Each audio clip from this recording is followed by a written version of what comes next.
Hey guys, and what's up? Welcome to Bullshed Games. This is the final episode of the Quest for Gaming at College for this semester. Which has been a pretty fun time. I think this is episode 14, I want to say. Those of you that have watched from the beginning, thank you. So to round things out and end the quest, at least for this semester, I'm going to talk about the end of our D&D campaign and sort of how I feel about the state of gaming currently amongst my circle of friends here at college. D&D ended quite spectacularly. We had ended the last time with our characters in a cave, and we weren't really sure what was going on.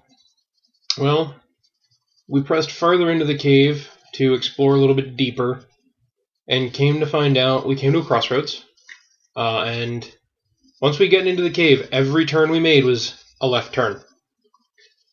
So we made a left turn, which took us down a hall to a door. Investigating the door, it wasn't locked, we heard voices behind it. Opened the door, and there was a horde of orcs, being orated to by an orc who we came to dub the Fierher Orc. Because that's kind of how our DM described it, is that scene with the ranks of orcs, and the one orc up on the stage speaking from behind his podium. And our half-orc in the party, who was a paladin, informed us that this Fierher Orc was preaching about death to humanity and leading his legions of orcs far off, across the lake to the town we had come from, and then on to the capital of the area we were in. And we decided we couldn't let that happen. So, we came up with a plan. It was a pretty impressive plan. It took us about, 15 minutes to hash it all out. We even tried to off the goat in this plan. Funny story. This is at the end of this. So, me, our scout, and our ranger decided that we would all take simultaneous shots at the orc leader. Meanwhile, our bard and our druid placed magic spells. Well, the druid placed a flame trap on the cart, and at the same time, the bard cast flare into the kind of auditorium room. Our paladin, after the three of us took our shots, would then move up to block the way. And after we sort of worked this whole plan out, we put it into motion. Our crossbow bolts and arrows slew the leader orc. The cart, being pulled by Jeremy, the most regal of goats, who was adorned in the most ridiculous battle regalia I think ever has come upon D&D, which was a chainmail ubrick, a monocle, an alligator head helmet, a four-leaf clover, a holy symbol, and I think an entertainer's outfit, charged into the room, pulling the trapped cart. The cart exploded, killing a swath of orcs. And then the orcs charged out of the room and ended up killing the entire party, except for our cleric, who was very well hidden with a nat 20. In the end, we ended up killing, the DM put it at about 500 orcs, and we all died. The cleric, who was well hidden, he died as well, but he didn't die gloriously. He died of starvation like a week later because he couldn't find his way out of the caves.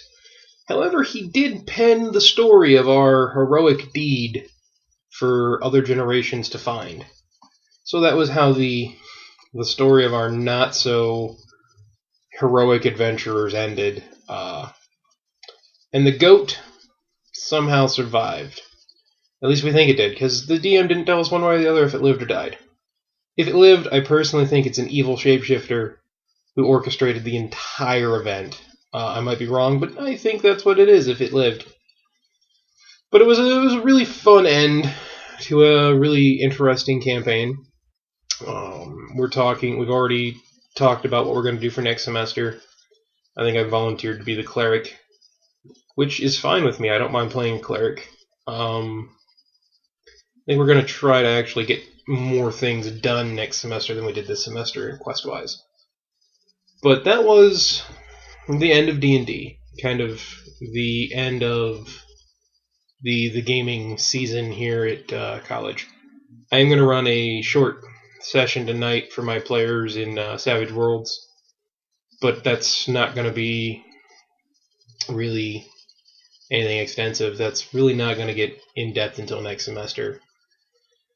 But speaking of, since we've come to the end of this season's quest, the one thing I've learned is if you play it, they will come. I mean, we started off with a really kind of small group last semester, and now this semester, the D&D group was big. It was at least 8 people.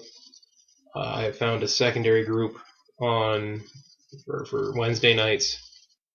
I have people who want to meet up during winter break and play, and I think it's fantastic. I mean, I've also found people that want to play board games, and I'm thinking during finals week, since I am stuck here essentially for the whole week because my last final is on a Thursday, I might bring the board game Risk up with me, and I may offer amongst my gaming buddies to relieve a little stress during the week to get together and maybe play a game or two of Risk on one or two of the nights, just to, relax a little bit, because nothing helps you relax quite like world domination and betraying your friends. But all in all, it was a great semester for gaming. It was a disappointment that the gaming store up here was severely lacking, but I think it was made up for by just the gaming presence here on campus. I almost slipped and bought into Magic again because there's a huge Magic the Gathering community on campus. But there's also quite a large role-playing and gaming community on campus, because I know of at least one other D&D game that was going on outside of ours. If not, I think there might have been 2.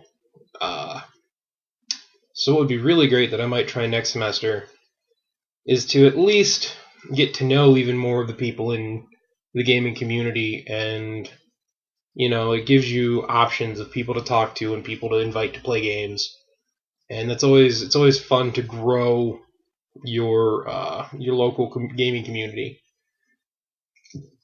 And I think that'll probably be part of what I work on with next semester and the next season of the Quest for Gaming at College, along with the games that I'll be in and running, and maybe trying to get some of the people that I game with to come onto the show and talk about, how they feel about gaming, what got them into gaming, things like that. I'd like to get some guests on next season, because I think that would bring, another dimension to the show. But that is it for this season of the Quest for Gaming at College. Hopefully over winter break we'll have another little series that we'll run, or we'll just get back to some of the other things we were doing, like what's in the boxes and book reviews, and maybe even battle reports, because we did get a nice webcam, widescreen, high def, so we might be looking to do some battle reports for you guys, and that'll be kind of we'll try to make that once a specific day every week that goes up. So I like to have something that goes up on a specific day, and then the other video or videos can go up whenever. But that's it for this season and this semester. It's crazy. There's only 5 semesters to go. Hopefully you guys have enjoyed the season, you've enjoyed the show, and maybe it's inspired you to go out if you're in college. Or even if you're not in college, you go out and try to find other people to game with. because it is fun. It's a good time. And thanks for watching, and we'll see you next time here at Poolshed Games.